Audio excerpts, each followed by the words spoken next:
Olá, bem-vindos ao canal Observação e Exploração da Mente Existencial. E dando continuidade à leitura do livro do Siddhartha, que está aqui, né? Esse vídeo faz parte de uma playlist que chama Leituras. Eu vou deixar nos comentários, bem como na descrição desse vídeo, algumas informações sobre o canal e sobre essas playlists. E a partir do vídeo anterior, a gente vai acompanhar tanto Siddhartha quanto Govinda na busca de encontrar o Buda. Eles saem dos samanas, né? E isso eu comento no vídeo anterior, e conseguem encontrar um vilarejo onde o Buda se encontra, e passam um dia observando o comportamento do Buda e seus discípulos sem chegar para conversar, né? E ficam muito admirados, tanto o Siddhartha quanto o Govinda. A gente percebe logo que o Govinda fica muito mais admirado.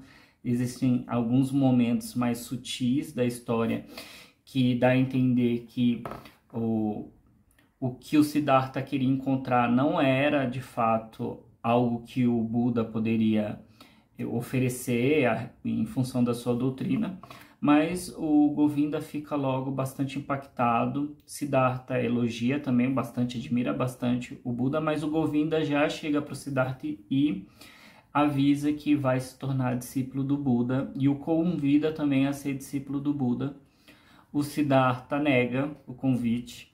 E é muito interessante esse momento do livro que a gente acompanha, e aqui eu estou comentando a respeito do capítulo tanto do Gotama, que é o Buda, né, como é retratado no livro, como o capítulo Despertar, que fecha a primeira parte do livro, e a gente vê o processo de despertar do Siddhartha, o momento em que ele se separa do amigo dele, entende que a jornada do amigo dele é a jornada do amigo dele, então o Govinda deixa de ser a sombra, e ele passa, e aí a partir das minhas reflexões até, ele também deixa de ser a sombra de si mesmo.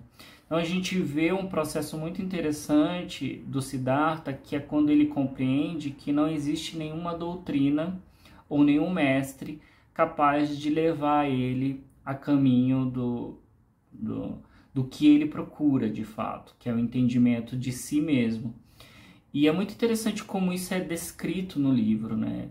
Cada parágrafo do livro tem um certo impacto nesse processo de ele encontrar o Buda, do Govinda se admirar pelo fato de Siddhartha não virar discípulo, e de uma última conversa que Siddhartha tem com o Buda. O Buda no livro é retratado como Gotama, mas também aparece muito como Augusto.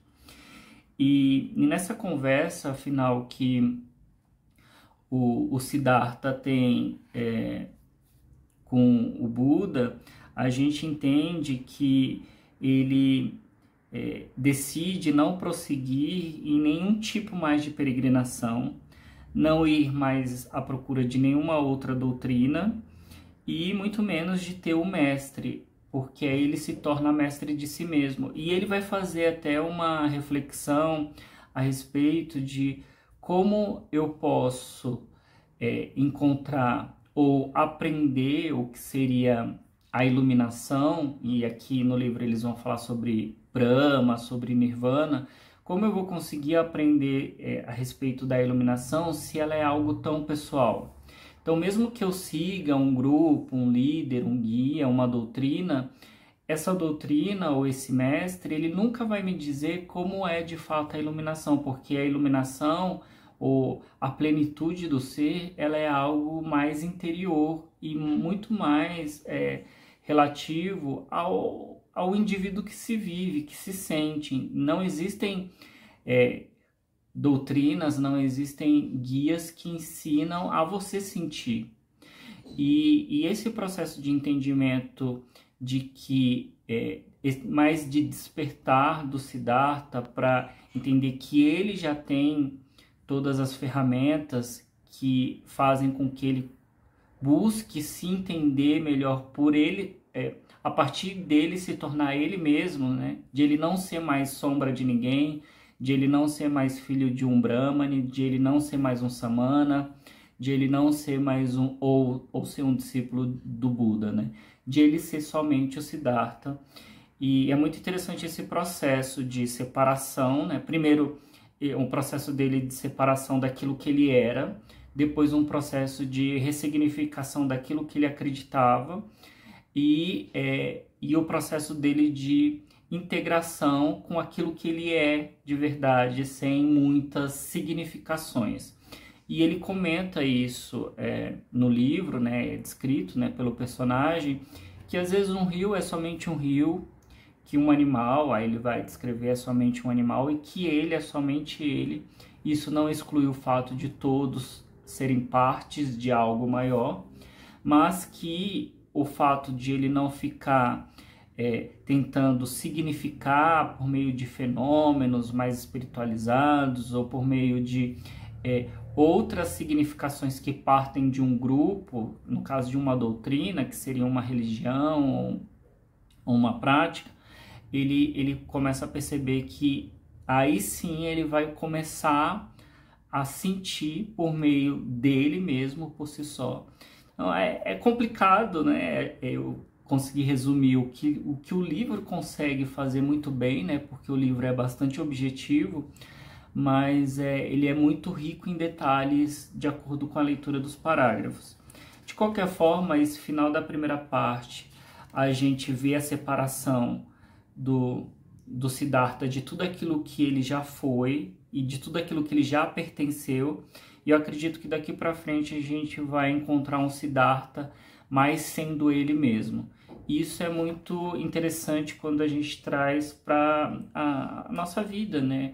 Quantas partes de nós, na verdade, são reproduzidas porque são partes de camadas sociais, de grupos, de práticas que não são nossas de fato. E quando é que de fato a gente experimenta e sente a partir da expressão daquilo que a gente é de verdade.